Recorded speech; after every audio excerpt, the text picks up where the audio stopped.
The Book of Ezekiel, written by the prophet Ezekiel during the Babylonian exile, presents vivid visions, symbolic acts, and powerful messages from God to His people. It combines themes of judgment, restoration, and the glory of God, emphasizing His sovereignty over all nations and His enduring covenant with Israel.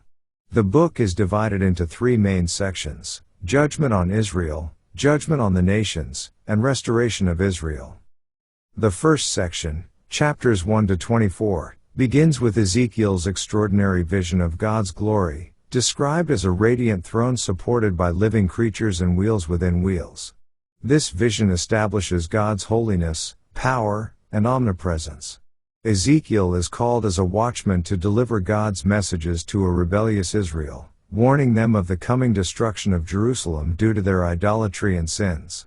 Through symbolic acts, such as lying on his side for an extended period and cooking food over dung, Ezekiel dramatizes the siege and suffering that Jerusalem will face. Ezekiel vividly condemns Israel's unfaithfulness in worshiping false gods. He uses allegories, such as the story of two faithless sisters, Samaria and Jerusalem, to depict Israel's spiritual adultery.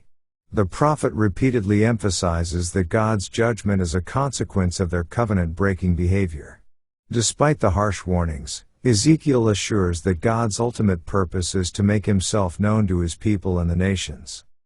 The second section, chapters 25 to 32, shifts focus to God's judgment on surrounding nations, including Ammon, Moab, Edom, Philistia, Tyre, Sidon, and Egypt.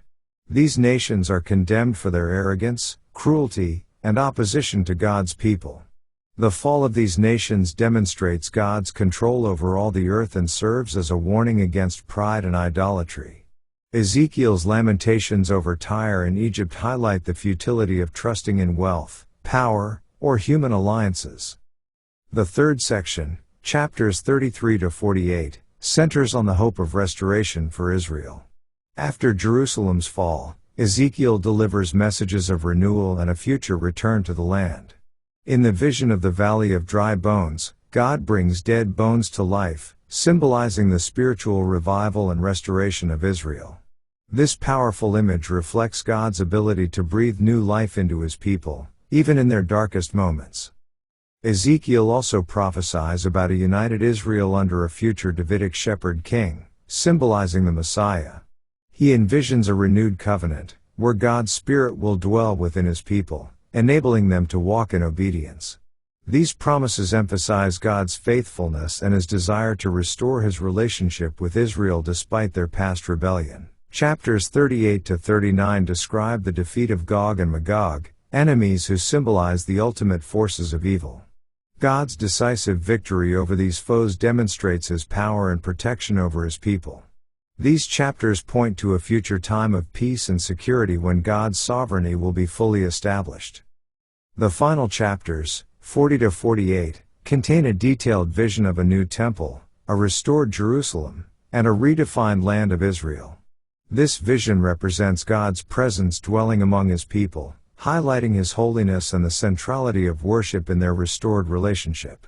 The river flowing from the temple symbolizes life and healing for the land and nations. Ezekiel's message concludes with a declaration of God's enduring presence. The Lord is there, Ezekiel 48 verse 35. The book underscores that, despite Israel's unfaithfulness and the severity of their judgment, God's ultimate plan is to restore His people, renew His covenant, and establish His glory among all nations.